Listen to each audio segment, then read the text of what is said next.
Capítulo 1 O conhecimento de Deus.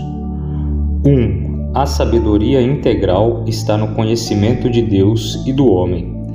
A soma total da nossa sabedoria, a que merece o nome de sabedoria verdadeira e certa, abrange estas duas partes, o conhecimento que se pode ter de Deus e o de nós mesmos. Quanto ao primeiro, deve-se mostrar não somente que há um só Deus, a quem é necessário que todos prestem honra e adorem, mas também que Ele é a fonte de toda verdade, a sabedoria, bondade, justiça, juízo, misericórdia, poder e santidade, para que dele aprendamos a ouvir e a esperar todas as coisas. Deve-se, pois, reconhecer com louvor e ação de graças que tudo dele procede. Quanto ao segundo, revela nossa ignorância, miséria e maldade. Induz-nos à humildade, à não confiança própria e ao desprezo de nós mesmos. Infama em nós o desejo de buscar a Deus, certos de que nele repousa todo o nosso bem, do qual nós vemos vazios e desnudos. Ora, não é fácil discernir qual dos dois procede o outro e o outro produz, porque visto que o homem está repleto de qualidades indignas, mal nós contemplamos e tomamos conhecimentos das nossas péssimas condições, e de imediato elevamos os olhos a Deus para que dele venha um pouco de conhecimento a seu respeito. Assim, graças ao sentimento que temos da nossa pequenez, da nossa insensatez e vaidade, e mesmo da nossa perversidade e corrupção, reconhecemos que a verdadeira grandeza, sabedoria, verdade, justiça e pureza estão em Deus. Finalmente, somos impedidos por nossas maldades e fraquezas de considerar os bens do Senhor e não podemos sequer aspirar com amoroso empenho aos bens divinos, enquanto não começarmos a ficar aborrecidos com nós mesmos. Pois qual dos homens não descansa em si mesmo e em si mesmo não tem prazer? Quem não descansa desse modo e durante todo o tempo em que não se tendo bem, mostra-se satisfeito com as suas capacidades e ignora as suas miseráveis condições? Porquanto cada um de nós não somente é instigado pelo conhecimento de si próprio a buscar a Deus, mas é como que levado pela mão ao seu encontro. 2. Conhecer o homem depende de conhecer a Deus. Por outro lado, é notório que o homem jamais pode ter claro conhecimento de si mesmo, se primeiramente não contemplar a face do Senhor e então descer para examinar a si mesmo. Porque esta arrogância está arraigada em todos nós. Sempre nos julgamos justos, verdadeiros, sábios e santos, a não ser que, havendo sinais evidentes, sejamos convencidos de que nós somos injustos, falsos, insensatos e impuros. Mas não seremos convencidos se só dermos atenção a nós mesmos e não também ao Senhor, pois esta é a regra única a qual é necessário que se ajuste o julgamento que se queira fazer. Isso porque, uma vez que nós somos naturalmente inclinados à hipocrisia, em vez de contemplarmos com a verdade, ficamos muito satisfeitos com uma vã aparência de justiça.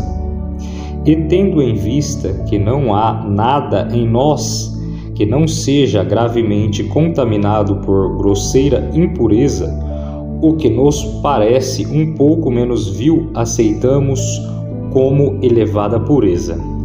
Enquanto mantemos o nosso espírito dentro dos limites da nossa condição humana, que é totalmente corrupta. É o que acontece com os olhos só acostumados a ver cor negra, uma brancura um tanto obscura ou mesmo acinzentada. É para esses olhos a mais alva brancura. Todavia, menos se pode compreender as qualidades da alma e mais enganados seremos nessa compreensão comparando-a com nossa visão física. No entanto, quando em pleno dia olhamos para o solo ou para as coisas que estão ao nosso redor, achamos que nossa visão é clara e firme. Mas quando elevamos o nosso olhar diretamente para o sol, somos constrangidos a confessar que a excelente visão que tínhamos quando olhávamos para a terra fica confusa, ofuscada pelo fulgor do sol. É o que acontece quando avaliamos os nossos poderes espirituais, porque enquanto a nossa contemplação não vai além da terra, ficamos satisfeitos com a nossa justiça própria, com a nossa sabedoria e com a nossa capacidade ou poder, e nos gratificamos e elogiamos a nós mesmos, pouco faltando para que nós consideremos semideuses. Mas, se uma vez que seja pensarmos no Senhor e virmos a perfeição da sua justiça, da sua sabedoria e do seu poder, a cujo modelo devemos ajustar-nos, o que antes nos agradava, parecendo justiça, logo veremos que não passa de uma grande iniquidade. O que nos impressiona maravilhosamente sob o título de sabedoria se revelará como loucura extrema, e o que tinha a aparência de capacidade ou poder se mostrará miserável fraqueza. Assim, o que nós tem capacidade de absoluta perfeição, nem de longe se assemelha à pureza de Deus. 3. Espantoso contraste: o homem em face da majestade e da perfeição de Deus. Essa realidade explica a reação de espanto e de horror dos santos toda vez que se viam na presença de Deus.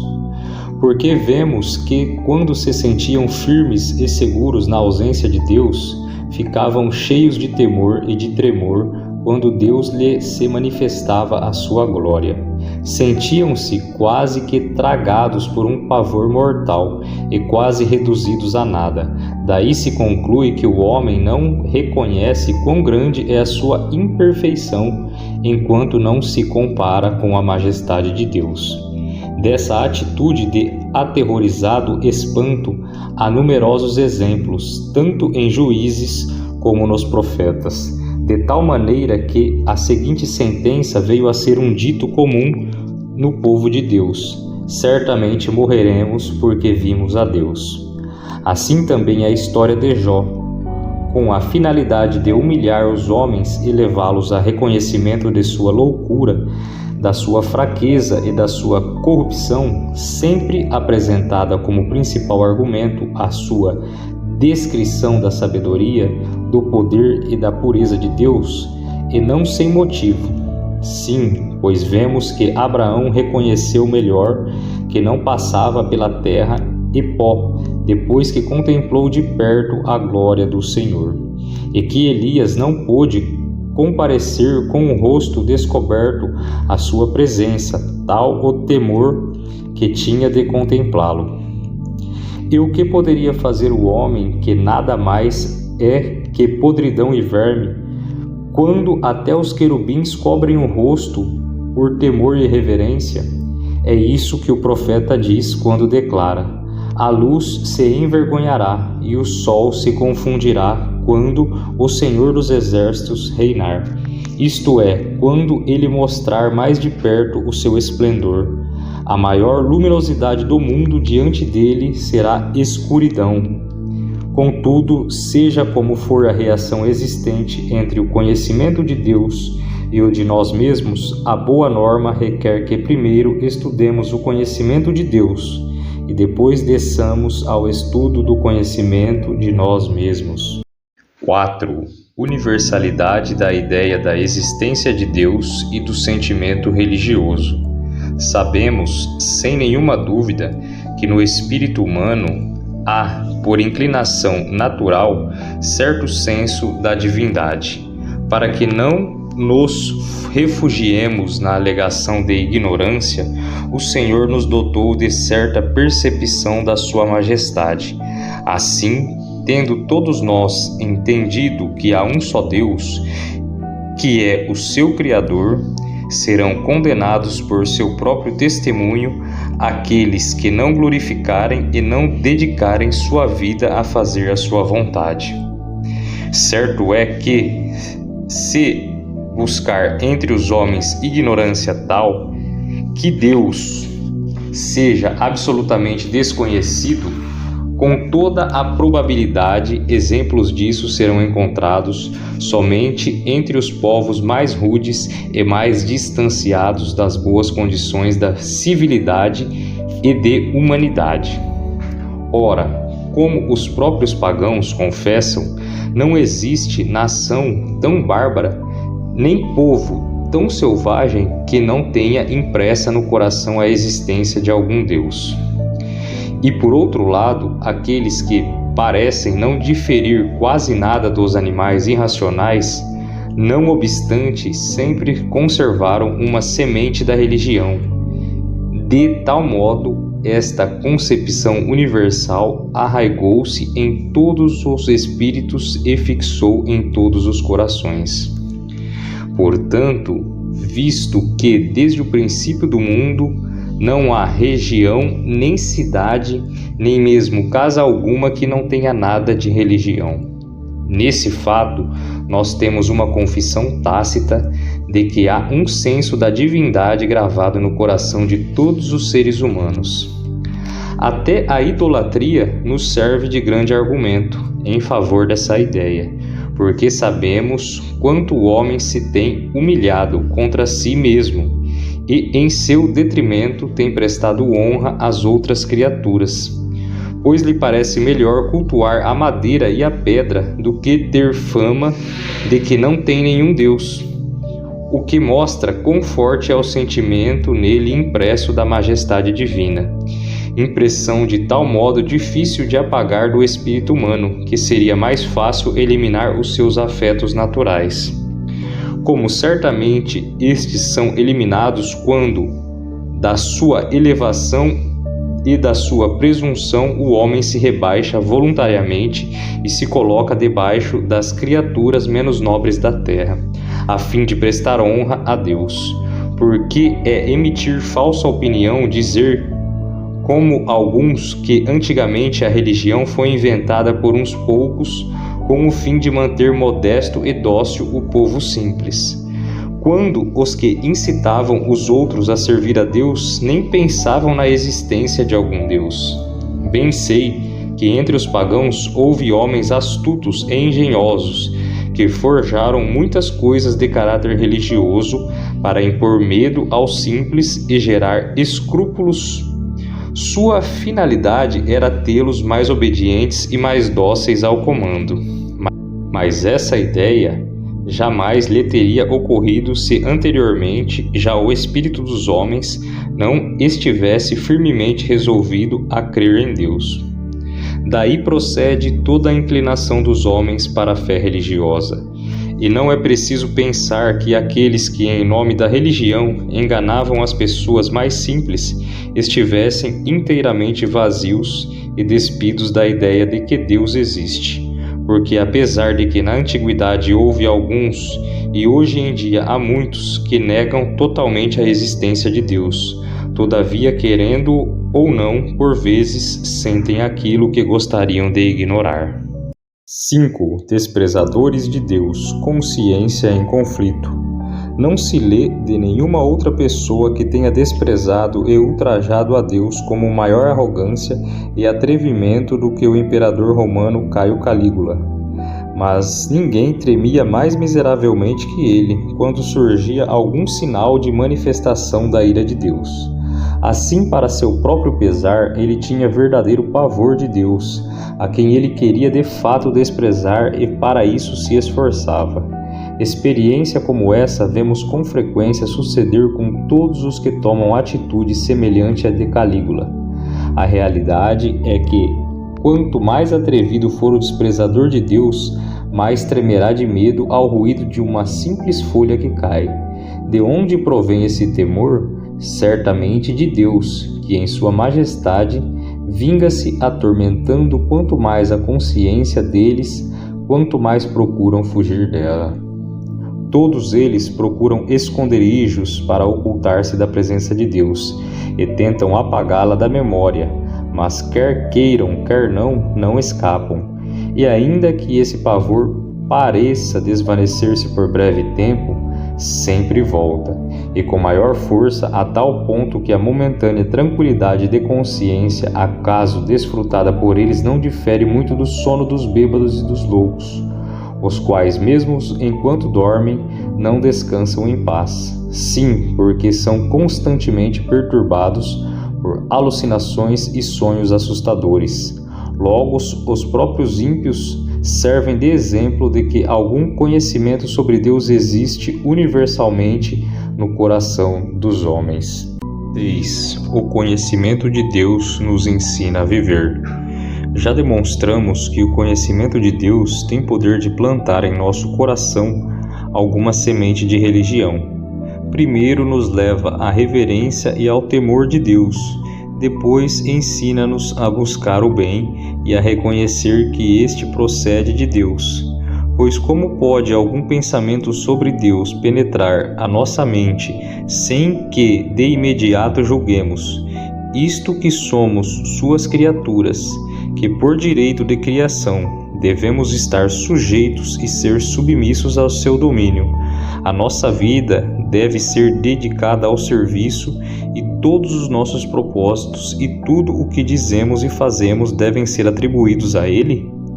Se é assim, segue-se que a vida de um homem está perversamente corrompida, a não ser que esteja sendo dirigida pela obediência de sua vontade. Por outro lado, ninguém pode entendê-lo bem, a menos que reconheça que ele é a fonte e a origem de todo bem. Dessa consideração se produz um desejo de estar em comunhão com ele e uma confiança em sua bondade, a não ser que por sua perversidade a mente humana seja retirada da investigação correta. Mas de um lado e de outro, o que se vê é uma estupenda vaidade e insipidez de todos nós. Pois em vez de em toda a nossa vida nos mantermos em perversamente obediência a Ele, em todas as nossas obras insistimos em querer agradá-lo somente com pequenas satisfações. Em lugar de procurar levar a Deus a comprazer-se com a santidade e a pureza de coração, inventamos, sabe-se lá quantas pilhas de coisas inúteis e de cerimônias que nada valem, esperando distraí-lo. O resultado é que, em vez de pormos a nossa confiança totalmente em Deus, ela é posta em nós ou em outras criaturas. Finalmente, estamos envolvidos em tantos erros e opiniões perigosas que a centelha de verdade que poderia iluminar-nos e seguir-nos à contemplação da majestade de Deus fica encoberta e estanque de tal maneira que já não propicia um reto conhecimento de Deus, só restando a primeira semente que jamais pode ser arrancada, isto é, que leva o homem a saber que Deus existe. 7. Maus frutos da semente de religião. Todavia, essa mesma semente tanto se corrompeu que só produz frutos ruins. Sendo este o caso, comete-se pecado principalmente de duas maneiras. A primeira é que os pobres homens, na busca da verdade de Deus, não vão além da linha da sua natureza, como seria de toda conveniência, mas avaliam a sua grandeza conforme a rudeza dos seus sentidos. Com isso, não percebem que quanto mais se empenham em conhecer a Deus desse modo, mais o fazem fruto da sua imaginação, criando-o de acordo com a presunção que os domina. Fazendo isso, eles abrem um abismo do qual não escapam. Movam-se para este ou aquele lado, estão condenados. Assim é porque tudo quanto se esforçam para fazer, para servi-lo, lhes é inútil. Nada disso é levado em conta, pois não é a Deus que honram, mas as imaginações do seu coração. pois a inútil coberta que muitos costumam querer usar para desculpar a sua superstição foi destruída. Acham eles que toda aparência de religião, seja esta qual for, mesmo quando desenfreada, é suficiente, mas não consideram que a verdadeira religião deve ser como sua regra universal, a conciliação com a vontade de Deus. Saiba-se que Deus não muda, não é um ser fantasioso que se transforma ao gosto de cada um. Verdadeiramente pode-se ver com quantas vãs ilusões a superstição imita a Deus, quando o dever de todos é agradá-lo, porque a superstição, a falsa religião, quase que unicamente se apega à coisa que Deus declara sem valor, e negligencia ou rejeita as que ele ordenou e declarou aceitáveis. Assim, todos os que dispõem a adorar a Deus com religiões inventadas pela imaginação humana não adoram a Deus. Adoram, sim, as suas fantasias, pois não se atreveriam a zombar de Deus dessa maneira, a não ser que o tivessem criado às semelhanças das suas fantasias. Por isso, o apóstolo Paulo ensina que esse conceito vago e errôneo que se tem de Deus é ignorância de Deus, é ignorar a Deus. Outrora, porém, diz o apóstolo, não conhecendo a Deus, serveis a deuses que, por natureza, não o são. Noutra passagem, ele declara que os efésios tinham estado sem Deus durante todo o tempo em que não tinham um verdadeiro conhecimento de Deus. E não faz muita diferença se imaginam um Deus ou muitos, porque sempre se afastam do verdadeiro Deus e o abandonam, só restando uma execrável idolatria.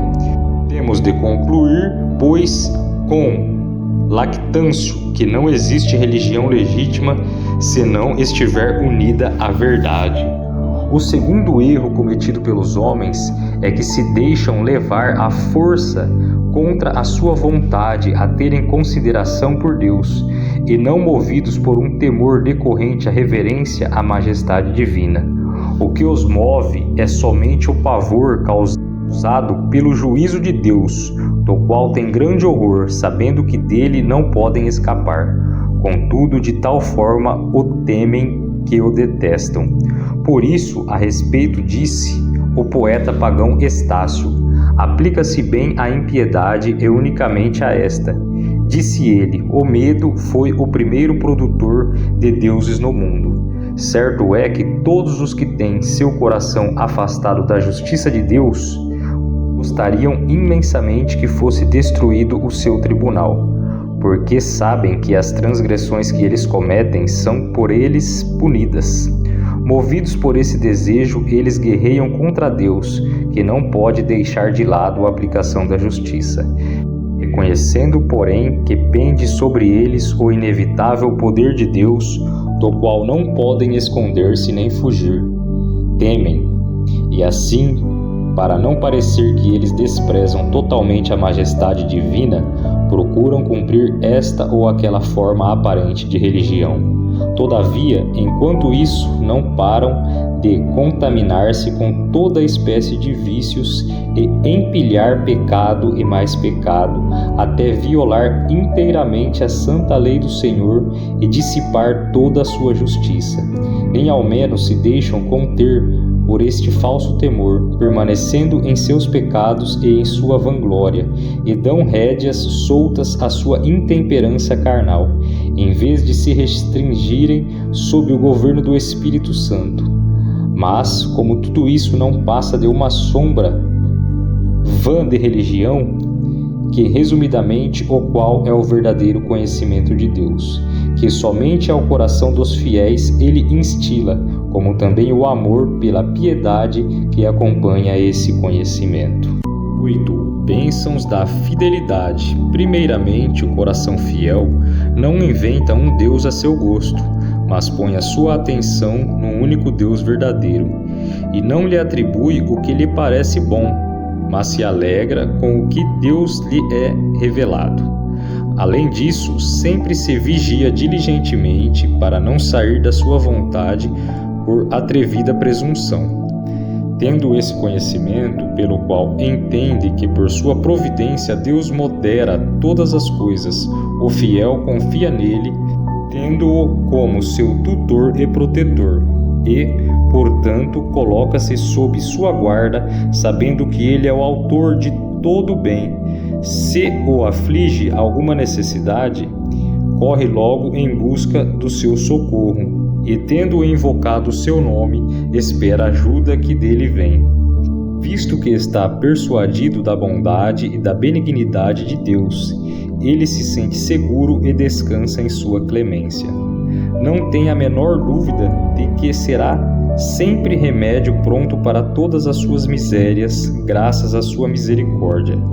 Reconhecendo-o como Senhor e Pai, o fiel considera digno aquele cujos mandamentos se entrega, cuja majestade reverencia, cuja glória se empenha em buscar e cuja vontade procura seguir. Entendendo que Deus é justo juiz, que se vingará de todos os transgressores, o fiel sempre tem os seus olhos postos no tribunal divino, para manter-se longe de tudo que provoque a sua ira. Todavia, não fica demasiadamente assustado ao pensar no juízo, a ponto de querer subtrair-se a ele, mesmo quando tivesse meios de evadir-se. Mas, ao contrário, sabe que Deus não se mostra menos desejoso de corrigir os maus do que de recompensar os bons, visto que não pertence menos à sua glória punir os malvados e iníquos e recompensar os fiéis com sua preciosidade da vida eterna. Não há vantagem em reprimir-se o pecado por puro medo de vingança, mas visto que o fiel ama a Deus como Pai e o teme como seu Senhor, mesmo que não existisse inferno, ofender a Deus lhe causaria horror. 9. A religião pura e verdadeira. Eis aqui a religião pura e verdadeira, a fé unida ao temor de Deus. Desde que sob o nome de temor estejam compreendidas tanto a estima por sua justiça, que ele ordenou mediante sua lei, como a reverência voluntária de todo o coração voltada à sua divina majestade. Ora, se todos nós nascemos com este propósito de conhecer a Deus, e o conhecimento de Deus será vão e infrutífero se não chegar a esse ponto, ficará manifesto que os que não dirigem a essa meta todas as cogitações e ações da sua vida declinarão e serão abatidos da ordem da sua criação. Isto não foi ignorado nem pelos filósofos, pois outra coisa não entendeu Platão, tendo ele ensinado muitas vezes que o supremo bem da alma é semelhança com Deus, quando, estando em feliz e verdadeira contemplação do ser divino, transforma-se nele. Igualmente, Grilo argumenta com grande sabedoria em Plutarco, afirmando que se a religião fosse eliminada da vida dos homens, eles não somente deixariam de qualquer excelência acima dos animais irracionais, mas também de muitas maneiras viriam a ser muito mais miseráveis. Assim seria, visto que estamos sujeitos a tantas espécies de males, levando a uma vida laboriosa e sem repouso. Portanto, não há como negar que tão somente o conhecimento de Deus os torna superiores, conhecimento pelo qual eles podem aspirar à imortalidade. 10. A finalidade da vida feliz. Visto que Deus quis que o fim principal da vida realmente feliz estivesse situado no conhecimento do seu nome, para que não pareça que é seu desejo vedar a alguns o ingresso na felicidade, ele manifesta claramente a todos. 11. Revelação de Deus no universo. Como a sua natureza essencial é incompreensível e está oculta à inteligência humana, ele gravou em cada uma de suas obras certos sinais da sua gloriosa majestade, pelos quais ele se dá a conhecer segundo a nossa diminuída capacidade. Digo que são sinais tão notórios e evidentes que nem mesmo os mais cegos e mais rudes do mundo não podem alegar ignorância, porque embora a sua essência nos esteja oculta, não é assim com as suas virtudes, as quais se mostram constantemente aos nossos olhos e de tal modo o revelam que nos servem de meios para conhecê-lo para a nossa salvação. Em primeiro lugar, para onde quer que voltemos os olhos, não há mais diminuto rincão do mundo em que não refulga ao menos uma centelha da glória de Deus. Realmente, ninguém pode, de um relance, contemplar a belíssima obra de arte universal em sua vasta amplidão e extensão, sem ficar, por assim dizer, estupefato ante a incomensurável riqueza do seu esplendor. Por isso, o apóstolo que escreveu Hebreus, com muita propriedade chamou aos séculos espelhos das realidades invisíveis, pois o mundo foi composto para servir-nos de espelho, para podermos contemplar a Deus, que de outro modo nos seria invisível.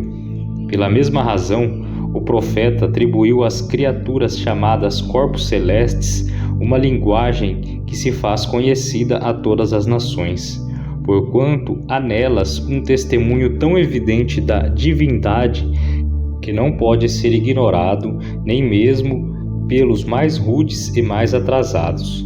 Sobre isso, Paulo, expondo o assunto com maior franqueza, diz: o que de Deus se pode conhecer é manifesto entre eles, porque Deus lhe manifestou. Porque os atributos invisíveis de Deus, assim o seu eterno poder, como também a sua própria divindade, claramente se reconhecem desde o princípio do mundo, sendo percebidos por meio das coisas que foram criadas. No céu e na terra há inconstáveis demonstrações das maravilhosas sabedoria de Deus. Não me refiro apenas às que são difíceis de compreender, cujo entendimento só se pode obter por meio do conhecimento de astronomia, medicina, física, mas principalmente as que são fáceis de ver até para nós, os mais simples e ignorantes, a tal ponto que basta que abram os olhos para se verem forçados a dar testemunho delas. É bem verdade que os que receberam instrução sobre as artes liberais ou que provaram algo delas têm esse conhecimento uma ajuda especial para aprofundar-se nos segredos da sabedoria divina. Contudo, mesmo aqueles que desconhecem essas artes não é impedido de ver grande parte das obras de Deus, sendo levado a admirar o artífice que as criou. A modo de exemplo, é necessário ter arte e habilidades especiais para estudar os movimentos dos astros, para distribuí-los em suas respectivas posições, para calcular as distâncias e observar as propriedades de cada um deles. Por essa consideração, tendo-se em conta que por essas coisas a providência de Deus se mostra com mais clareza, ainda mais alto deve-se elevar-se a nossa alma e contemplação da glória divina. Entretanto, como nem as pessoas que só têm como recurso os seus olhos podem ignorar a excelência da sabedoria divina, que se revela na variedade de corpos celestes, incontáveis e harmoniosamente ordenados, certo é que não existe ninguém a quem Deus não manifeste suficientemente a sua sabedoria.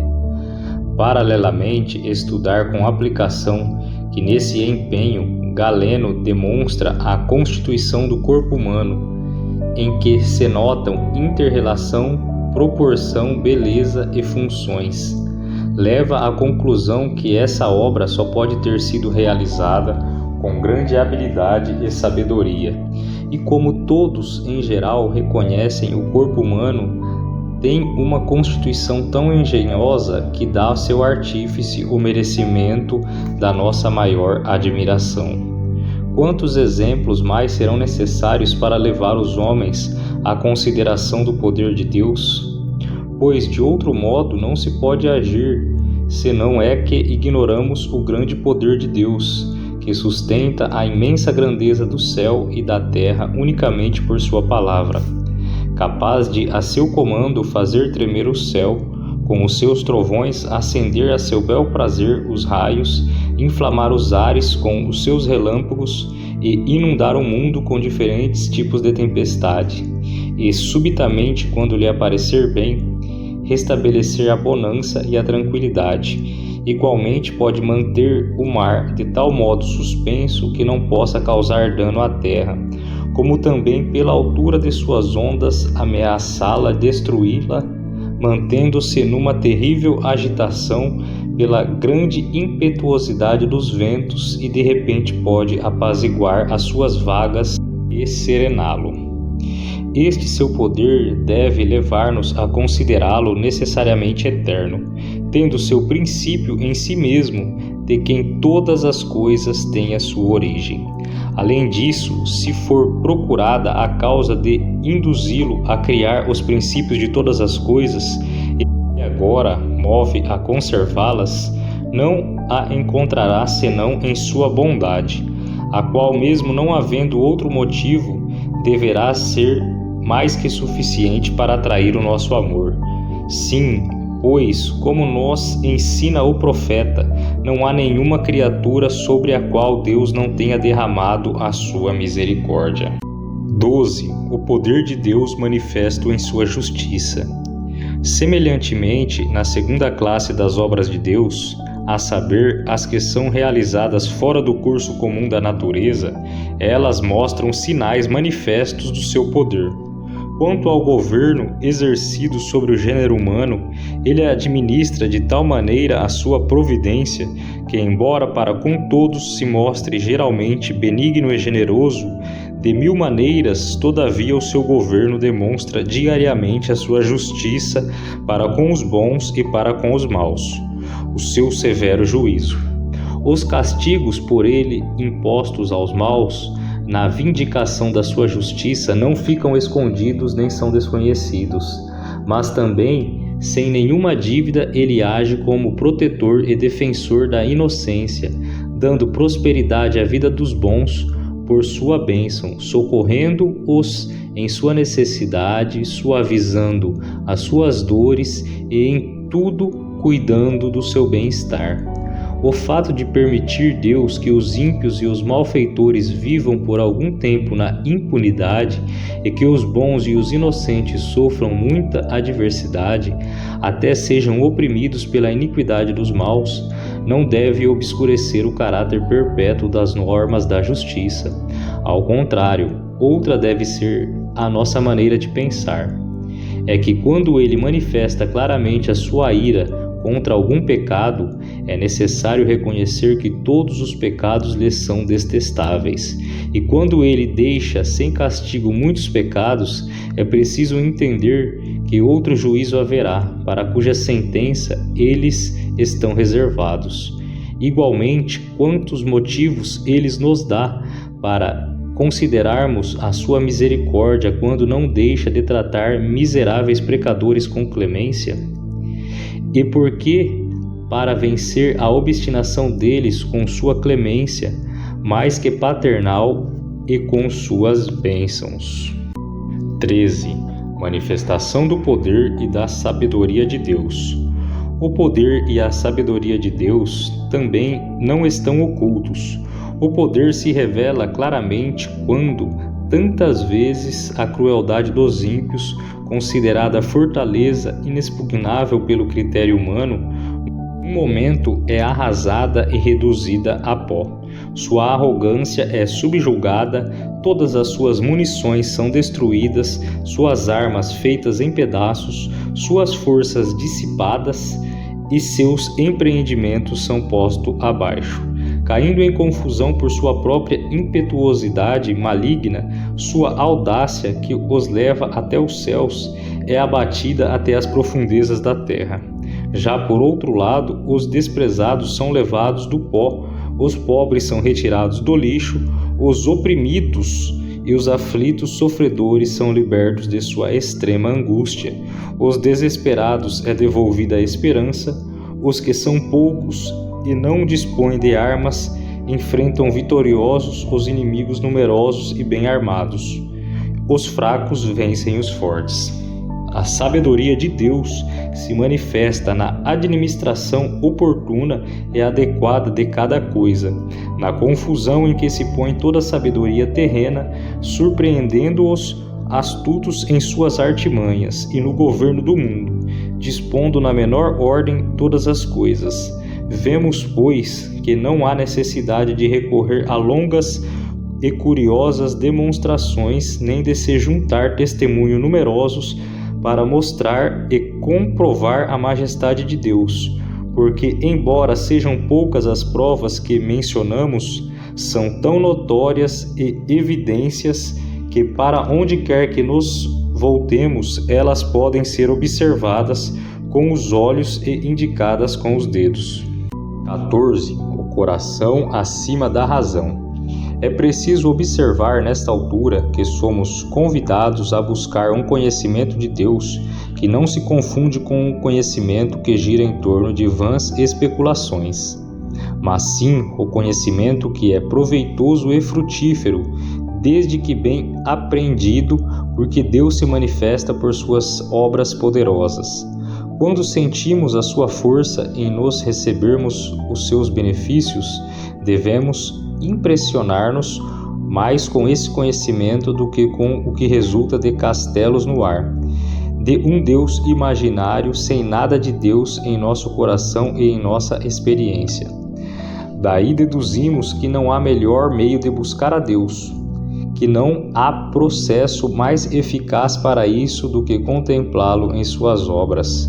Por suas obras, ele aproxima de nós, torna-se mais familiar a nós e até se comunica conosco. Não que devamos ser movidos por audaciosa curiosidade e queiramos especular sobre a grandiosidade da essência do seu ser. O ser essencial de Deus devemos adorar, não pesquisar com curiosidade. A este ponto refere-se o apóstolo Paulo, dizendo que não precisamos buscar a Deus longe de nós, visto que Ele habita em cada um de nós por seu poder. Por esta razão, Davi, tendo confessado que a grandeza de Deus é indescritível, não deixará de proclamá-la. Portanto, não nos cansemos de buscar conhecer a Deus, pois esta investigação de tal modo mantém a admiração do nosso espírito, que o comove e lhe inspira a genuíno sentimento. 15. A glória de Deus e a esperança da glória. Ora, este conhecimento não somente deve levar-nos a glorificar a Deus e a servi-lo, também deve despertar e fomentar em nós a esperança da vida futura. Quando nós apercebemos de que os ensinamentos do nosso Senhor, tanto sobre a sua clemência como sobre a sua verdade, não são exaustivos, devemos reconhecer que são apenas figuras ou amostras da realidade que ainda será plenamente revelada no dia estabelecido por Deus para este glorioso fato.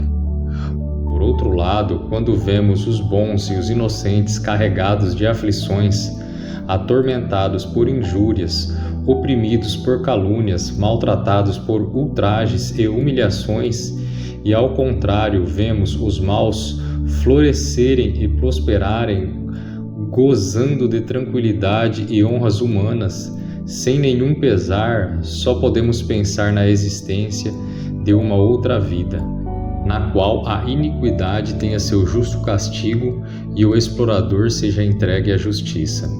Além disso, quando vemos como tantas vezes os fiéis são castigados pela vara do Senhor, devemos ter toda a certeza de que muito menos os ímpios escaparão do castigo divino.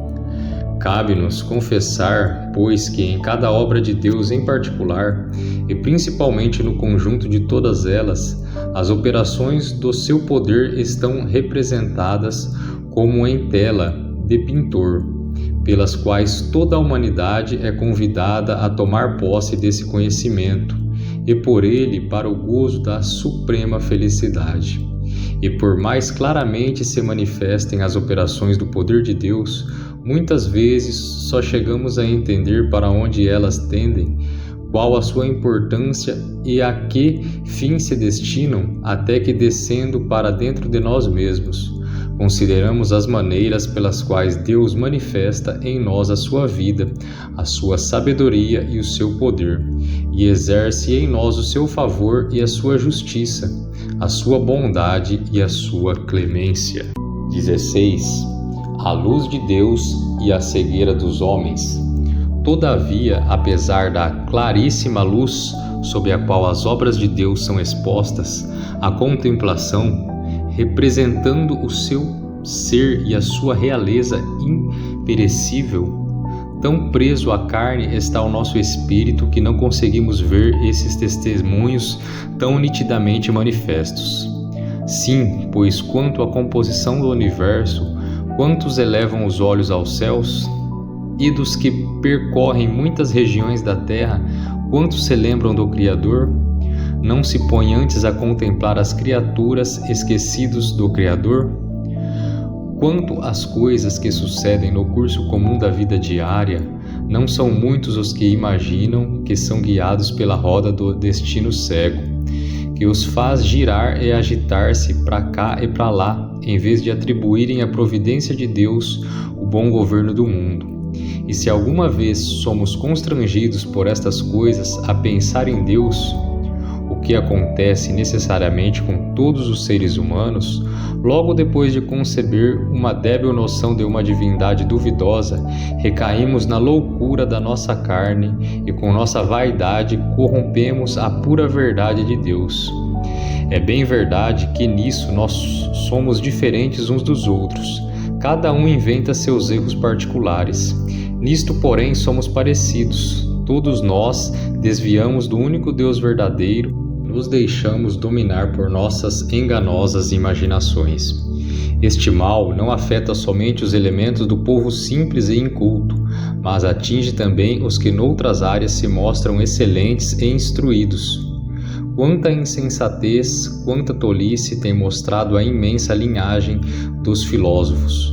Porquanto, ainda que poupemos os outros filósofos que abusivamente erraram, quer dizer de Platão, que sendo o mais sóbrio e o mais razoável deles todos, e não estando distante da religião, perdeu-se em sua busca de um Deus corpóreo, o que é impróprio e totalmente indigno da majestade divina. E que dizer dos outros e seus principais que deveriam esclarecer o restante do povo, erram tão grosseiramente? De igual modo, quanto ao governo das coisas humanas, é tão patente a ação da providência divina que é impossível negá-la.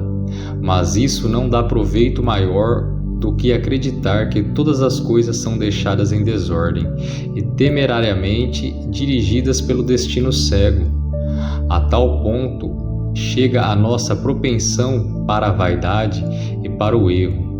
Como sempre, estou falando dos que atingiram alto grau de excelência, não dos tipos vulgares cuja loucura em contaminar e corromper a verdade ultrapassa todas as medidas. 17. Revelação que nos deixa sem defesa. Eis porque em vão resplandecem tantas luzes no edifício do universo para a manifestação da glória do Criador. Tal é o brilho que sobre nós seus raios lançam, e apesar disso, essas luzes não nos podem conduzir pelo reto caminho. É bem verdade que nos enviam certas centelhas, mas estas se apagam antes de tornar-se plena luz. Por isso, o apóstolo, na mesma passagem na qual afirma que os mundos são figuras das coisas invisíveis, logo a seguir declara que é pela fé que o mundo foi construído pela palavra de Deus. Com isso, ele quer dizer que divindade invisível é representada pela figura do mundo, mas que os nossos olhos são incapazes de observá-la, a não ser que sejam iluminados interiormente pela revelação de Deus. Mesmo onde o apóstolo ensina que o que se deve conhecer de Deus é revelado na criação do mundo, ele não se refere a uma revelação que o entendimento humano possa compreender, Antes, ele dá a entender que essa revelação não faz mais do que nos tornar inexcusáveis. Embora, em certa passagem, o mesmo apóstolo ensine que não é preciso distanciar-nos para buscar a Deus, porque Ele não está longe de cada um de nós, noutra passagem nos ensina a importância desta proximidade, dizendo que Deus, nas gerações passadas, permitiu que todos os povos andassem nos seus próprios caminhos. Contudo, não se deixou ficar sem testemunho de si mesmo, fazendo o bem, dando-vos do céu chuvas e estações frutíferas, enchendo o vosso coração de fartura e de alegria. Vê-se, pois, que, embora não sendo desprovido de testemunhas pelos quais generosas e brandamente Deus convida os homens a que o conheçam, eles, entretanto, não deixam de seguir os seus próprios caminhos, isto é, seus erros que só merecem condenação. Sendo, porém, que nos falta a capacidade natural para obtermos o puro e claro conhecimento de Deus, todavia, visto que causa dessa ignorância está em nós, não temos desculpa. A verdade é que não nos adianta alegar ignorância, porque nós mesmos sempre nos persuadimos da nossa negligência e da nossa ingratidão. E certamente será uma pobre e indigna defesa o homem dizer que não tem ouvidos para ouvir a verdade, quando as próprias criaturas destituídas de voz a proclamam alto e bom som. Também não pode-se alegar que não tem olhos para ver o que muitas criaturas sem olhos mostram. Inútil será ainda defender-se dizendo que a sua mente é incapaz de entender a verdade, quando todas as criaturas irracionais a ensinam. Portanto, não temos desculpas por andarmos extraviados e perdidos, pois todas as coisas nos mostram o caminho certo. Contudo, ainda que essa ignorância deva ser atribuída aos homens, que em sua maldade corrompem logo a semente do conhecimento de Deus, semeada em seu entendimento pelas admiráveis obras de Deus na natureza, impedindo-a de dar bom fruto, a verdade é que não somos suficientemente habilitados pelo simples e nu testemunho que as criaturas dão da grandeza de Deus. Sim, porque tão experimentamos um pouco da divindade pela contemplação do universo, em seguida abandonamos o Deus verdadeiro em seu lugar, erigimos os sonhos e as imaginações do nosso cérebro, como também usurpamos o louvor da justiça, da sabedoria e do poder de Deus. Acrescente que, de tal maneira, obscurecemos as suas realizações diárias e as invertemos como nosso mau julgamento, que até tomamos para nós o louvor devido do seu autor.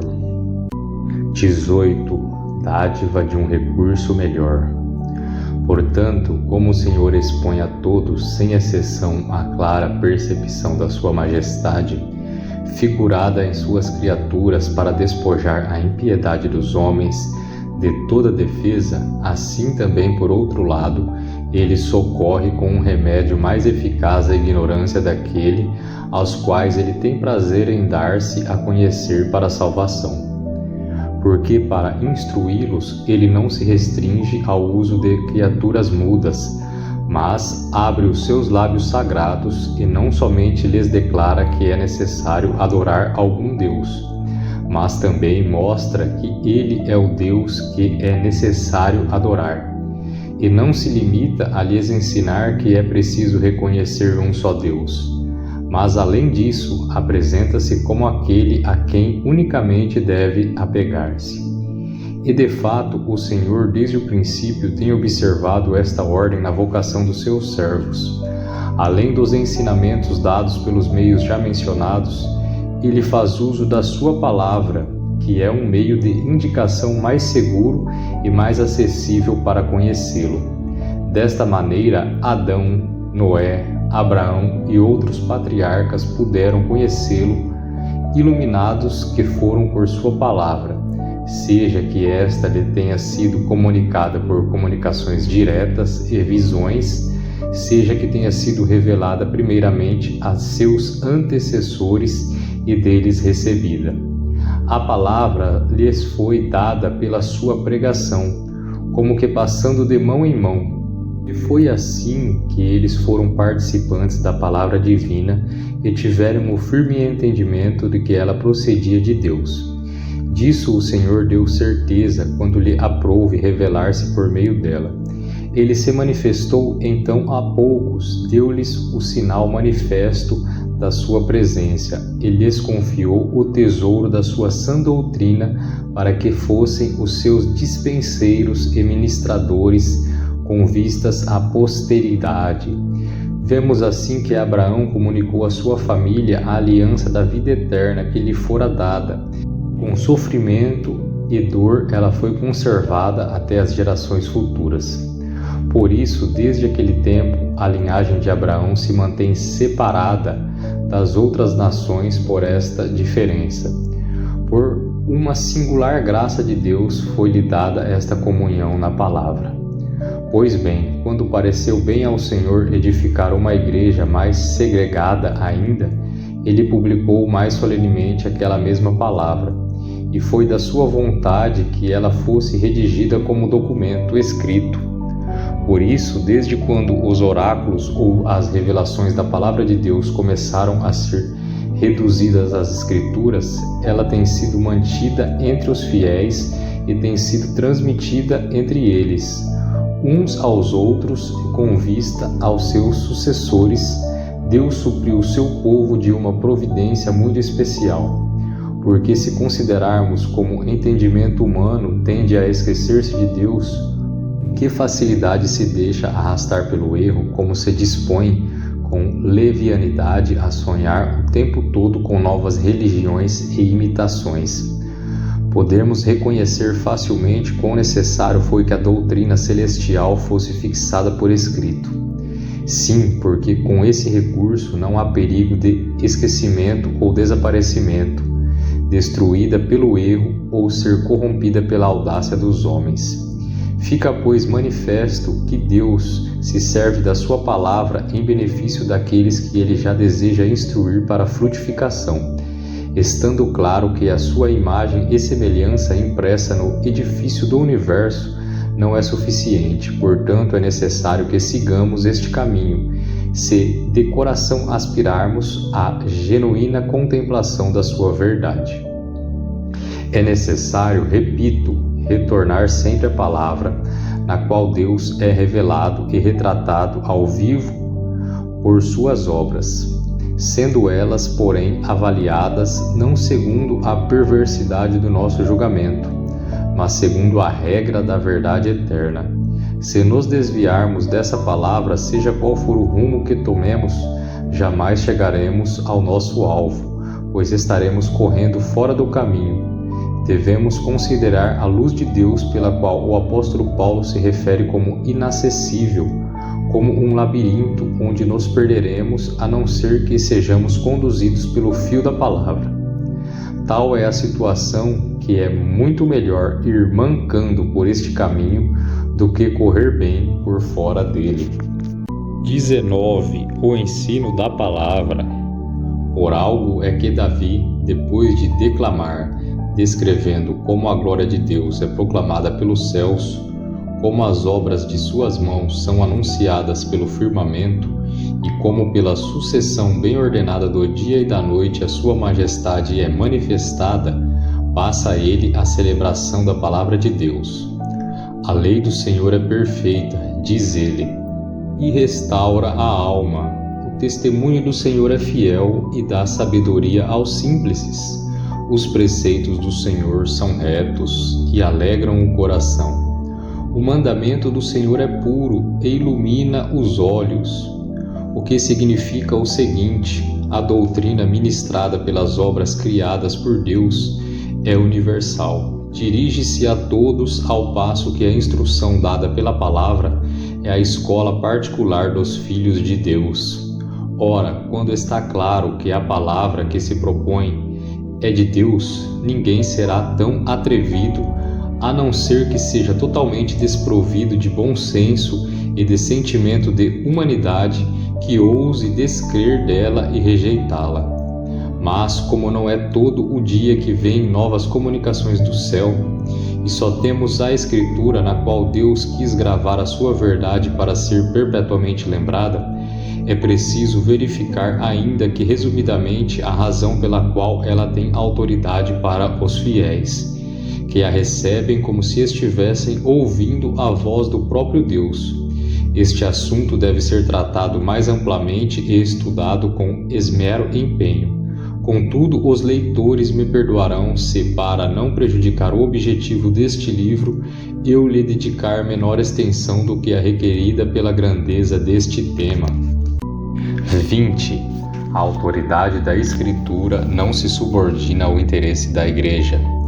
Muitos são os que se deixaram levar pelo erro, por demais pernicioso, de afirmar que a importância da Escritura só é real na medida e na proporção a ela atribuídas pela Igreja, como se a verdade eterna e inviolável de Deus estivesse estribada no bel prazer dos homens, pois numa afronta vergonhosa ao Espírito Santo, eles levantam esta questão: quem poderá dar-nos a certeza de que a Escritura procede de Deus?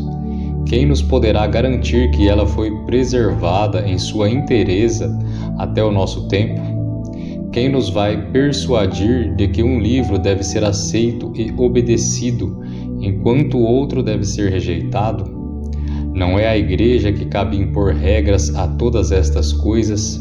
Aí concluem eles que é a Igreja que determina o grau de relevância que se deve ter pela Escritura e quais são os livros que devem ser considerados canônicos. Desta maneira, estes homens blasfemos, pretendendo estabelecer uma tirania sem freios e sem limites com a aparência da Igreja, não se importam com os absurdos que eles e outros se envolvem, desde que consigam que as pessoas simples reconheçam que a Igreja pode fazer tudo o que quiser. Mas, nesse caso, que seria das pobres consciências que procuram ter firme segurança na vida eterna, se todas as promessas acerca da vida eterna estivessem apoiadas somente no julgamento dos homens? Recebendo esta informação, como poderiam tranquilizar-se? Por outro lado, com isso provocaria a zombaria dos ímpios e do descrédito geral da fé cristã. A opinião de que sua autoridade tem fundamento a bondade e a boa vontade dos homens. 21. A Escritura constitui o fundamento da Igreja.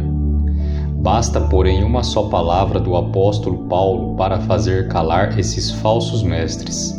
Sim, portanto, ele declara que a Igreja está baseada no fundamento dos apóstolos e dos profetas. Se a doutrina dos profetas e dos apóstolos é o fundamento da Igreja, primeiro importa que haja firme certeza dessa doutrina para que somente então a Igreja comece a existir. Tampouco é válido que se ponham a ironizar alegando que, ainda que a Igreja tenha sua origem nos escritos proféticos e apostólicos, não se sabe que livros podem ser atribuídos aos profetas e aos apóstolos, a não ser que a Igreja intervenha e determine quais são. Pois bem, se a Igreja cristã, desde o princípio, esteve fundada nos escritos dos profetas e na pregação dos apóstolos, a aceitação dessa doutrina, onde quer que se encontre, é anterior à Igreja, mesmo porque sem ela a Igreja nunca existiria. Portanto, é pura fantasia e mentira dizer que a Igreja tem autoridade para julgar a Escritura, e que é ela que, a seu bel prazer, determina a certeza que se pode ter ou não ter quanto à palavra de Deus. A verdade é que, quando a Igreja recebe e aprova a Escritura, não é a Igreja que a torna autêntica, como se antes disso fosse duvidosa e incerta. Muito ao contrário, porque a Igreja que reconhece a Escritura é a verdade de Deus e, conforme o seu dever, a respeita sem restrições. 22. A autoridade da Escritura atestada pelo testemunho interno do Espírito. Com relação ao que eles nos perguntam, Como nos convencemos de que a Escritura provém de Deus se não reconhecermos ao decreto da Igreja? Fazer essa pergunta é como se alguém nos perguntasse como aprendemos a distinguir entre a luz e as trevas, dentre o preto e o branco, entre o amargo e o doce, porque a Escritura não nos mostra menos evidência da sua verdade do que os objetos pretos ou brancos nos mostram de suas cores, e as coisas doces ou amargas nos mostram do seu sabor. Se, pois, quisermos firmar a nossa consciência de modo que não permaneça agitada e em perpétua dúvida, é preciso que coloquemos a autoridade da Escritura muito acima das razões ou das circunstâncias ou das conjecturas humanas. Quer dizer, é preciso que estabeleçamos com base no testemunho do Espírito Santo, porque ainda que Sua própria majestade a Escritura nos leve a respeitá-la, não obstante, verdadeiramente só começa a tocar-nos quando é selada em nosso coração pelo Espírito Santo. Iluminados, pois, pelo poder do Espírito Santo, não é mais baseados em nossa avaliação e na de outros que nós cremos que a Escritura é a Palavra de Deus. É graças à certeza dada por uma autoridade superior que concluímos que, sem dúvida nenhuma, a Escritura nos foi outorgada diretamente por Deus, a tal ponto que é como se nela contemplássemos a sublimidade de Deus em seu ser essencial. Andamos em busca de argumentos ou de elementos que apontem para probabilidades, para nessas coisas basearmos a nossa decisão, mas sim submetemos o nosso juízo e nosso entendimento a ele, e o fazemos com a convicção de quem não precisa sujeitar-se a nenhum outro julgamento. E chegamos a esta certeza não como alguns que costumam acatar precipitadamente uma coisa desconhecida para sua posterior decepção, mas porque estamos muitíssimo seguros de que na Escritura temos a verdade imbatível. Tampouco o fazemos como fazem alguns ignorantes, habituados a sujeitar a mente à escravidão das superstições. Agimos como agimos porque sentimos que na Escritura reside e se manifesta o poder de Deus, que nos atrai e nos impulsiona à obediência ardorosa, consciente e voluntária, e ainda mais, com eficácia maior que a acaso produzida pela humana vontade ou pelo saber humano. Vê-se, pois, que a nossa convicção não requer razões, uma vez que se apoia numa excelente razão. Isto é, a nossa mente está mais firme e mais segura do que estivesse baseada em razões, fosse quais fossem. Finalmente, o que sentimos é de tal natureza que só pode ter sido gerado por revelação celestial. O que eu estou dizendo não é outra coisa senão o que cada cristão fiel experimenta pessoalmente, reconhecendo, porém, que as palavras são muito inferiores à dignidade do argumento e não são suficientes para explicar bem o tema. 23. Primazia da fé. Se não tivermos esta certeza mais alta e mais firme que todo e qualquer juízo humano, inútil será tentar provar a autoridade da Escritura com argumentos da razão. Inútil será tentar estabelecê-la por decisão da Igreja ou confirmá-la por outros meios. A razão disto é que, se primeiro não for posto esse fundamento, permanecerá a dúvida. Como, ao contrário, depois de recebida a disposição para obedecê-la, tendo sido eliminada toda dúvida, os argumentos da razão que antes não tinham grande força para plantar e fixar a certeza em nosso coração, agora poderão prestar boa ajuda. Nem se pode descrever a grandeza da confirmação dada por esta consideração quando avaliamos diligentemente como Deus dispôs e ordenou tão bem a dispensação da sua sabedoria. Quando reconhecemos quanto a doutrina se nos revela celestial, nada tendo de terreno, e quando vemos a extraordinária harmonia existente entre todas as suas partes, e ainda quando se vêem nela outras coisas reconhecidas como capazes de dar autoridade a qualquer escrito, sentimos ainda mais fortalecido o nosso coração quando consideramos que mais que a elegância das palavras é a sublimidade do conteúdo que arrebata a nossa extasiada admiração pela Escritura. E a verdade é que isso não aconteceria se não houvesse a intervenção da providência divina, agindo no sentido de nos transmitir os altos mistérios do reino dos céus por meio das palavras em geral, simples e pouco eloquentes. É muito bom que seja assim, para evitar que, se fossem empregadas palavras grandiloquentes, os ímpios a caluniassem dizendo que todo o seu poder está na forma de expressão. 24. A força da simplicidade da Escritura. Pois bem, visto que a simplicidade rústica, pouco menos que agreste, nos inspira muito maior reverência que toda a eloquência retórica dos oradores do mundo. Qual deve ser o pensamento, senão que o poder da verdade caracteriza de tal modo o conteúdo da Escritura que ela não precisa de nenhum artifício de palavras. Logo, não é sem motivo que o apóstolo declara que a fé cristã dos Coríntios não se apoia em sabedoria humana, e sim no poder de Deus. Por isso, a sua pregação entre eles não consistia em linguagem persuasiva de sabedoria, mas em demonstração do Espírito e de poder. Porque a verdade está livre de toda dúvida, visto que sem nenhuma ajuda ela é suficiente para manter-se.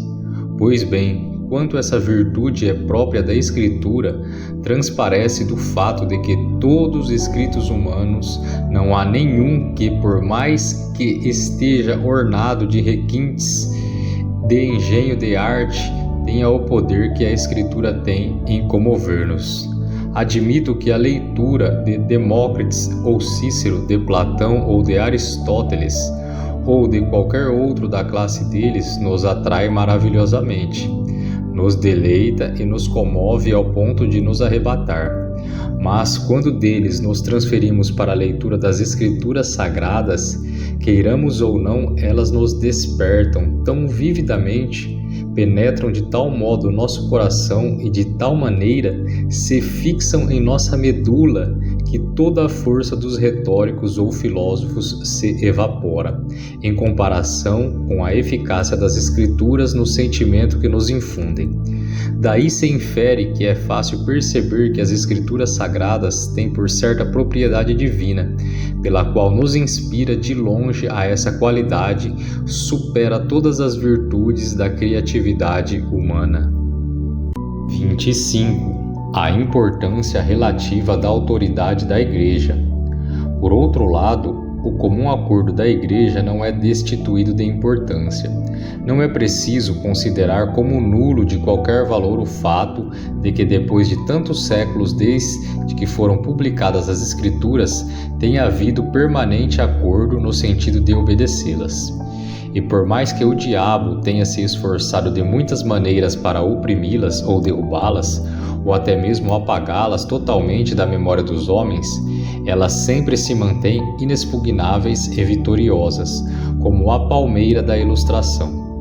Porque não há quase nenhum retórico ou filósofo dos melhores e mais inteligentes que não tenha aplicado a sua sabedoria contra elas.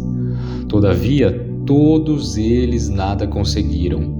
Todos os poderes da terra amarraram-se para destruir a verdade das Escrituras, e todos os seus esforços se evaporaram. Tendo elas sofrido agressões de toda parte, como teriam resistido se só contassem com o suporte humano? Pelo que logo se deve concluir que a Escritura Sagrada que temos é de Deus. Sim, pois apesar de toda a astúcia e de todo o poder dos homens, ela segue adiante em seu caminho, por seu próprio poder. Além disso, não foi só uma cidade ou nação que concordou em que lhe dar boa acolhida, mas em toda a extensão da terra, no comprimento e na largura, ela obteve autoridade credenciada pelo consenso de todos os povos, os quais em nenhuma outra coisa tinham algo em comum.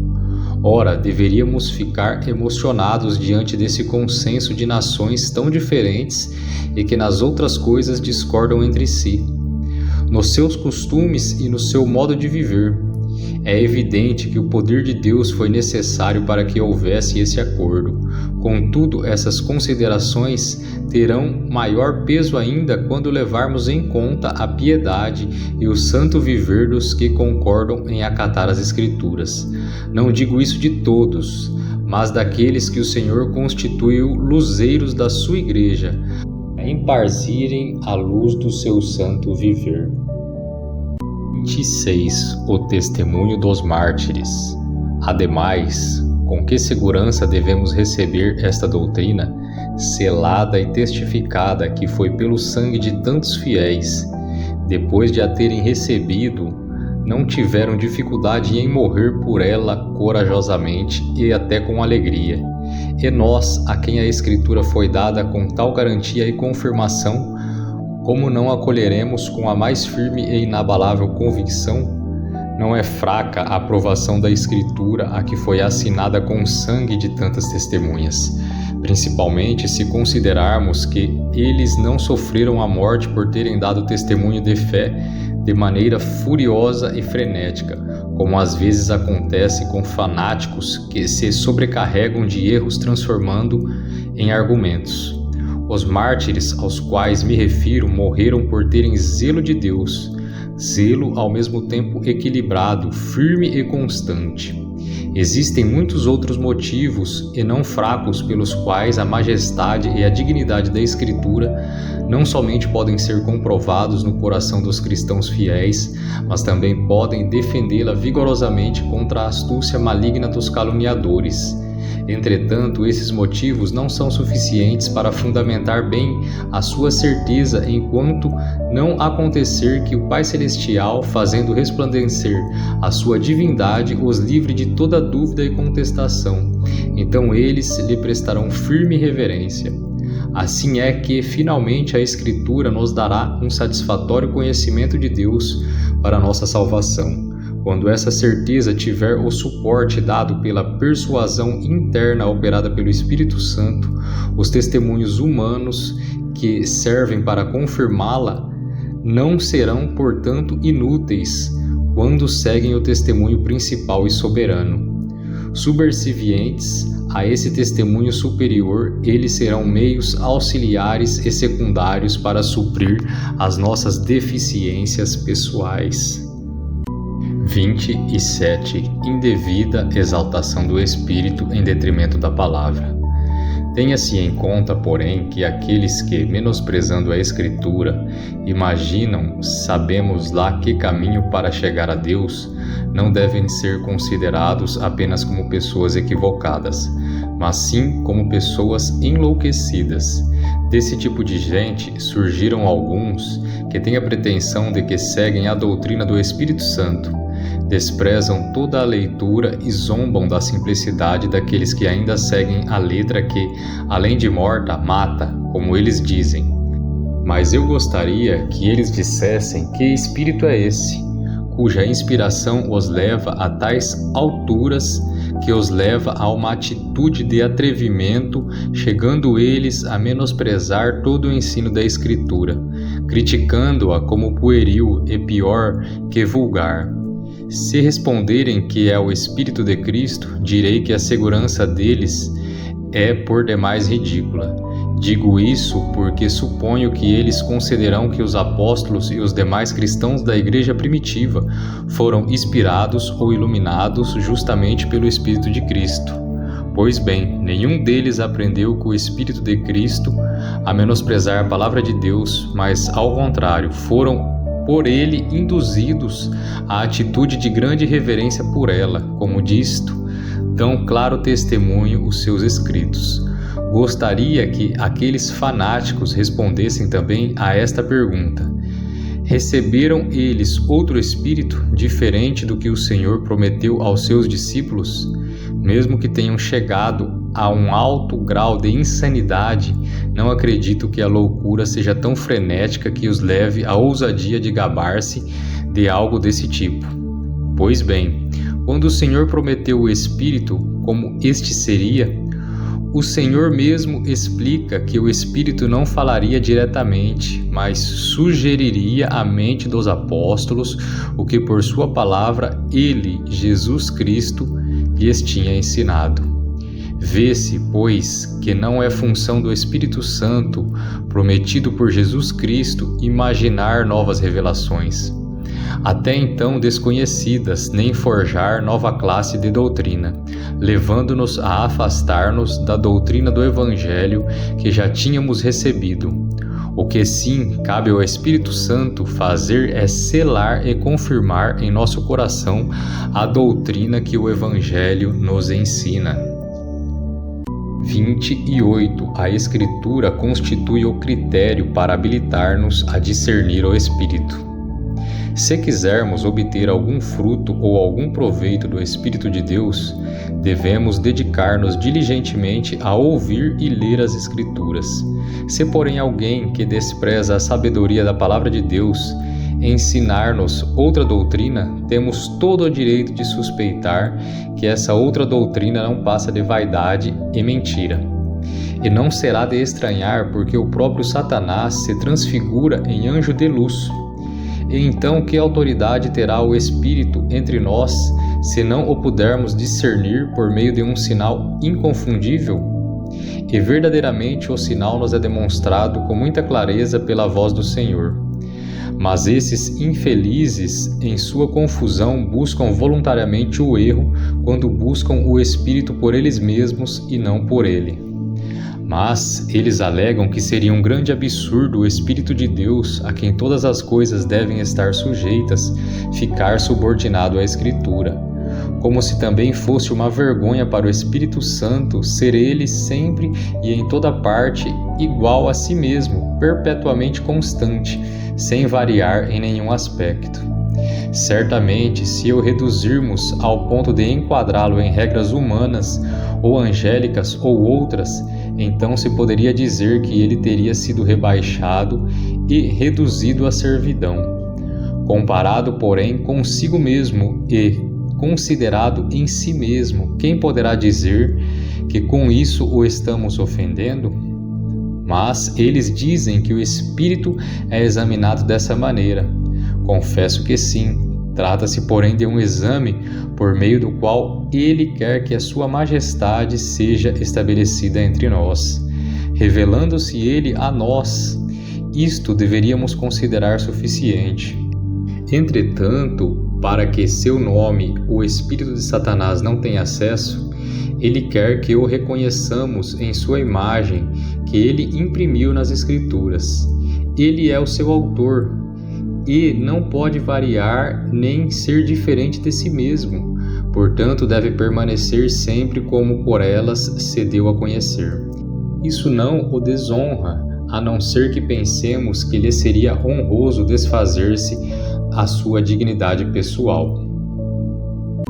29. Na letra, o Espírito. Quanto ao fato de nos criticarem por apegar-nos demais à letra que mata, nisto mostram que não podem escapar do castigo de Deus por desprezarem a Escritura. Portanto, claro está que nesta passagem Paulo combate os falsos mestres que, exaltando exageradamente a lei desvinculada de Cristo, fazem o povo afastar-se da graça do Novo Testamento, ao qual o Senhor tinha feito esta promessa: na mente lhes imprimirei as minhas leis, também no coração lhes inscreverei. Vê-se, pois, que a lei de Deus é letra morta e mata os que seguem quando está desvinculada da graça de Cristo, e somente soa nos ouvidos, mas não toca o coração. Mas se o Espírito a imprime de fato na sede da vontade, e se ele nos comunica Jesus Cristo, a Escritura é de fato a palavra da vida, converte as almas e dá sabedoria aos simples. O certo é que na mesma passagem o apóstolo denomina a sua pregação ministério do Espírito. O que ele quer dizer é que o Espírito de Deus está de tal maneira unido e ligado à sua verdade, por ele expressa nas Escrituras que quando estas são tratadas com reverência que merecem, ele por elas manifesta o seu poder. Isto não contradiz o que acima foi dito, que a palavra só é certa e segura quando comprovada pelo testemunho do Espírito.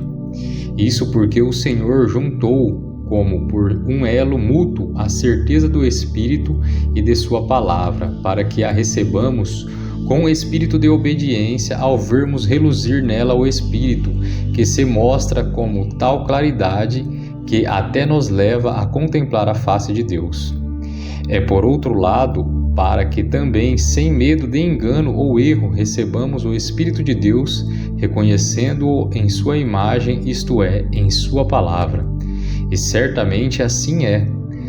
Claro, porque Deus não comunicou uma palavra aos homens para tirá-la de circulação imediatamente após a vinda do seu Espírito. Ao contrário, Ele enviou o seu Espírito, por cujo poder já nos tinha concedido a sua palavra para realizar a sua obra, confirmando assim a eficácia da palavra. 30. A luz do Espírito na palavra. Dessa maneira, Cristo abriu o entendimento de 2 discípulos, não para que eles pusessem de lado a Escritura, e assim se tornassem sábios, mas sim para que a compreendessem.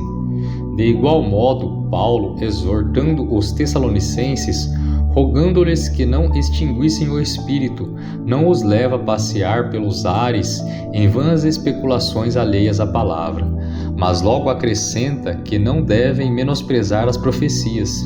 Sem dúvida, com esta advertência, o apóstolo quer dizer que a luz do Espírito se apaga quando as profecias são menosprezadas. Diante disso, que dirão aqueles fanáticos orgulhosos que só dão valor a esta iluminação e repudiam a palavra de Deus, colocando atrevidamente no lugar dela os produtos dos seus sonhos e fantasias? Certamente bem outra deve ser a sobriedade dos filhos de Deus, os quais se sentem privados de toda a luz da verdade quando não contam com o Espírito de Deus. Não ignoram, porém, que a palavra é o instrumento pelo qual o Senhor concede aos fiéis a iluminação do seu Espírito, porque eles não conhecem outro Espírito que não aquele que habitou os apóstolos e que falou por meio deles. E para ouvir as suas palavras, os fiéis são sempre chamados. 1. A Escritura fala do único Deus vivo e verdadeiro. Temos ensinado que o conhecimento de Deus é amplamente demonstrado na obra de criação e composição do universo, em todas as suas criaturas, e que todavia será exposto com maior clareza por sua palavra. Devemos considerar agora se Deus se apresenta na Escritura, tal qual ouvimos figurado em suas obras. Este assunto será longo se for tratado diligentemente, mas eu me contento em oferecer um resumo pelo qual a consciência dos fiéis seja admoestada de molde a perceberem eles quão essencial é que sejam levados a conhecer a Deus na Escritura e sejam dirigidos a um objetivo certo e definido de maneira que o alcancem. Primeiro, consideremos que o Senhor se revela como o Deus que, após haver criado os céus e a terra, espalhou a sua graça e sua benevolência sobre todo o gênero humano. Todavia, sempre e perpetuamente nutre e sustentou e manteve a sua graça especial para com os crentes e, em reciprocidade, eles o conhecem e lhe prestam honra.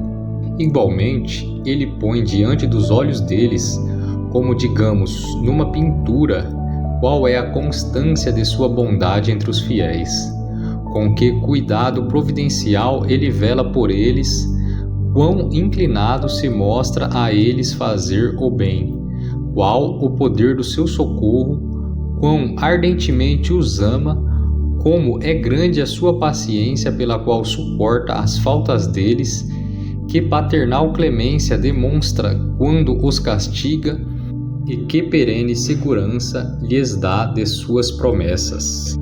Por outro lado, ele manifesta o seu rigor na penalidade imposta aos pecadores, mostra como se infama a sua terrível ira depois de haver suportado a afronta durante muito tempo, e os faz sentir quanto poder tem a sua mão para os confundir e os dissipar. A descrição ajusta-se bem ao que dissemos que se mostra na figura universal do mundo. Contudo, em certo lugar, a propriedade dessa descrição é expressa de modo que a sua face nos é apresentada vividamente, expondo-se patente à nossa contemplação. Sim, pois na descrição feita por Moisés, parece que ele quis abranger, num resumo, tudo quanto se permite que os homens conheçam de Deus.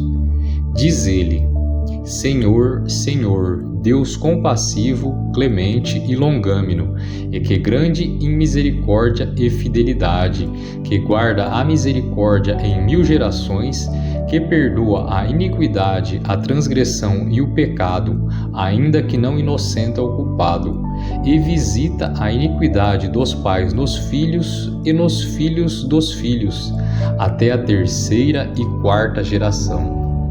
Pelo que devemos considerar que a sua eternidade e a sua essência reside nele próprio, são anunciadas por esse nome, que aparece 2 vezes no texto hebraico da passagem acima transcrita, nome que equivale a dizer aquele que é único, sendo que as suas virtudes nos são trazidas à lembrança, virtudes que demonstram não que ele se fecha em si mesmo, mas que ele está entre nós, e isso de tal maneira que este conhecimento se apoia mais em viva experiência que em vã especulação. Além disso, vemos que aqui são enumeradas para nós as virtudes que temos visto resplender no céu e na terra, a saber, a clemência, a bondade, a misericórdia, a justiça, o juízo e a verdade, porque o seu poder está incluído na palavra hebraica empregada como seu 3º nome ou título, que equivale a dizer como as virtudes nele se contêm. Os profetas também nos oferecem os mesmos títulos quando querem exaltar e esclarecer o seu santo nome. Para não nos constrangermos por acumular muitas passagens no momento, será suficiente citar um salmo, no qual a soma total das suas propriedades é recitada com tal diligência que se pode dizer que nada é omitido. E todavia, nada ali é mencionado que não possa se contemplar nas criaturas, de tal maneira que Deus tanto se nos dá a sentir por experiência, quanto se nos revela por sua palavra. Em Jeremias, onde Deus declara que deseja ser conhecido por nós, a descrição não é tão clara e completa, mas praticamente vem dar na mesma. O que se gloriar, glorie-se nisto, em me conhecer e saber que eu sou o Senhor e faço misericórdia, juízo e justiça na terra. Estas 3 coisas são as que principalmente precisamos conhecer.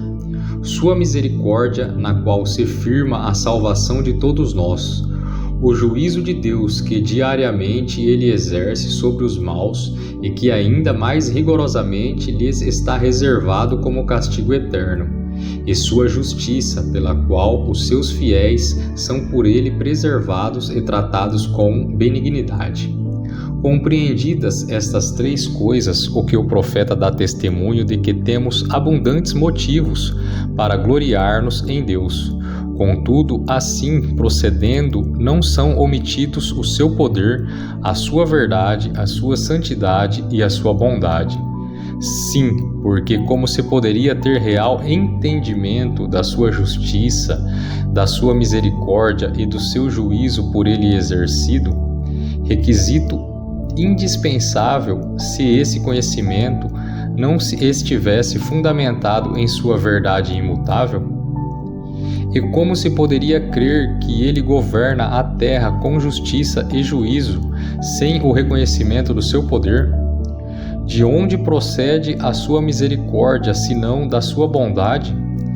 Finalmente, se todos os seus caminhos são misericórdia, juízo e justiça, igualmente neles rebrilha a santidade do seu ser. Pois bem, o conhecimento de Deus que nos é apresentado na Escritura não tem outra finalidade que não a que se manifesta em suas criaturas, qual seja, primeiramente, induzir-nos ao temor de Deus, em seguida, a que ponhamos nele a nossa confiança para que aprendamos a servi-lo e honrá-lo com uma vida inculpável e com uma obediência não fingida, e sim descansemos em sua bondade. Todavia, porque Deus não se deixa ver diretamente e de perto, a não ser na sua face de Cristo, a qual só se pode contemplar com os olhos da fé, o que resta dizer sobre o conhecimento de Deus, melhor será protelar até o lugar em que estaremos falando sobre o entendimento dessa fé.